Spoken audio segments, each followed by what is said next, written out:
ಹರೇ ಕೃಷ್ಣ ನಮಸ್ತೆ ಸ್ನೇಹಿತರೆ, welcome back to my YouTube channel. Evening ಸ್ನ್ಯಾಕ್ಸ್ಗೆ ಒಂದೊಳ್ಳೆ ರೆಸಿಪಿನ ತೊಗೊಂಬಂದಿದ್ದೀನಿ. ಯಾರೆಲ್ಲ ಡಯಟ್ ಫಾಲೋ ಮಾಡ್ತೀರಾ ಅದಕ್ಕಂತೂ ತುಂಬಾ ಯೂಸ್ಫುಲ್ ರೆಸಿಪಿ ಇದು. ಬಾಯಲ್ಲೆಲ್ಲ ನೀರು ಬರುತ್ತೆ, ಹೇಳೋದಕ್ಕಂತೂ ಆಗೋದಿಲ್ಲ, ಅಷ್ಟು ತುಂಬ ಚೆನ್ನಾಗಿರುತ್ತೆ. ಸ್ಪೈಸಿ ಮತ್ತು ಹೆಲ್ತಿ ಟೇಸ್ಟಿ ಏನಿದೆಯೋ ಅದೆಲ್ಲ ವಿತೌಟ್ ಆಯಿಲು. ಯಾವುದೇ ಥರ ನಿಮಗೆ ಇದು ಅನ್ಹೆಲ್ತಿ ಅಂತ ಅನಿಸೋದೇ ಇಲ್ಲ ಬಿಡಿ, ಅಷ್ಟು ಸೂಪರಾಗಿರುತ್ತೆ. ಹೇಗೆ ಮಾಡೋದು ಅಂತ ತೋರಿಸ್ತಾ ಇದ್ದೀನಿ ಬನ್ನಿ.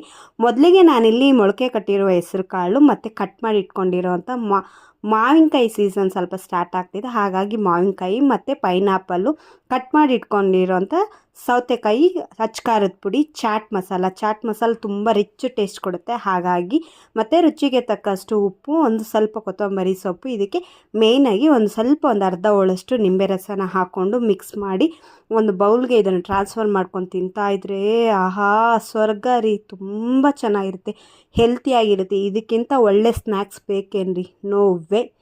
ನನಗೆ ಮಾತ್ರ ಬಾಯಲ್ಲೆಲ್ಲ ನೀರು ಸುರಿತಾ ಇದೆ, ಯಾಕಂದರೆ ಮಾವಿನಕಾಯಿ ಪೀಸಸ್ ನೋಡಿದ್ರೆ ಹಾಗೆ ಅನಿಸುತ್ತೆ. ಹಾಗಾಗಿ ಮನೆಯಲ್ಲಿ ನೀವು ಕೂಡ ಒಂದು ಸತಿ ಮಾಡಿ ತಿನ್ನಿ. Thanks for watching my YouTube channel. Keep supporting.